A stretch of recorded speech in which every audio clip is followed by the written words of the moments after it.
Oregon State, Gary Anderson, the head coach there, I've known for a while because he was in the WAC at Utah State, did a phenomenal job there, and did a great job at Wisconsin. I really respect him and what he does. His teams are all extremely tough, and he's doing a good job of getting Oregon State going. And he is a heck of a football coach, and it's going to be a heck of a battle Saturday. So I'll take any questions at this time. Coach, team's done a great job of focusing week to week on just the next opponent, but I'm wondering, after such a big win, you seem to enjoy yourself on the field on Saturday. How much time did you allow yourself to enjoy it over the weekend, Sunday, before getting back to work for this week? You definitely need to enjoy the wins, especially on the field. And then our kids did a good job. And then we got back here, and there was about 200 fans here at 1 o'clock in the morning. About 75% of them students. It was exciting for our kids. They went around and gave them all high fives, and we talked to them, and that was really neat. And I got up that next morning at about 7 o'clock. I guess I got home about 2 or 3, and then went to church. After church was over, I was back here, watched our film. So I'd say about 1 o'clock, I was on to Oregon State, and so was the rest of our team, and ready to roll. So we've had 2 good days of practice, and so we'll just keep pushing that way. Sorry, to piggyback on what Pat Rudy just said, you were so emotional on that sideline. I just wondered, what was going through your mind, and when you hugged your son, was it just remembering of the seniors who didn't get to that point, or what was going through your mind? Well, when it was 33-17, I was hoping it was going to be 40-17, and it wouldn't probably been as emotional, to be honest with you. It would have been able to handle all that at times. But the way it ended, the way they kept fighting, they just never gave up. And we haven't really done that against an excellent football team, especially on the road. And to kind of get over that hump for those young men, and they've been working so hard, when somebody asked me, like, when Akello intercepted his pass, what did you do? Well, I was excited, and I was thinking about how much time we had left and what we needed to do and all of that type of thing. And then after we kind of got it all settled and I realized, the last snap was going, I really started thinking of Akello and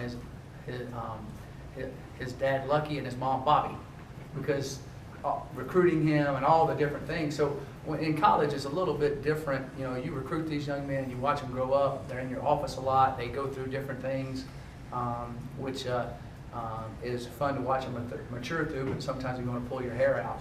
And it was just exciting when you looked at our guys and what they've been doing, how they did it. I knew that would be also I thought it would be a great, great life lesson. I mean, I literally thought of all this stuff in the last minute, and how they've grown as a group of men, and then excited for what they got in front of them. And every notch like that, I can talk till I'm blue in the face, and they do believe and they do listen. But now they kind of get that in their belt, so to speak. It's a lot easier to believe. It's a lot easier to fight through different things and sacrifice things they have to sacrifice to be as good as they want to be. What's the recipe look like to build off this Oregon win and make it a signature win? Well, I think for our guys and our team, Oregon's beat us 51-12 over the years since we came into the Pac-12. To go do that, I think that's a signature win for our program, and for understanding and going and beating them on the road. Our football team did something that no Colorado football team's ever done and will ever do again. I hope is play on the East Coast one week and play on the West Coast the next week in a Michigan Stadium and an Oregon Stadium. That's a tough duty to do for anybody. And for us to do that when everybody thought we had no chance in either game, and we played well in both games, just didn't only won one of them, I think shows that our guys have stepped up to the belief that they can truly beat anybody. So I think in their minds and in their hearts, it is a signature statement to them. We really can stand toe-to-toe with heavyweight programs, and we need to be a heavyweight again. So we used to be a welterweight. I think we stepped up into at least being able to spar with the heavyweights. And the more games we win, we'll see if we're a heavyweight. Coach, watching that halftime interview during that game, you seemed to have a different conviction in your voice, a different look in your eyes when you said, "Not today. It's not happening today." Did you see something? What was it? Yeah, I could see it in the young men's eyes, and we kind of let them back in it too.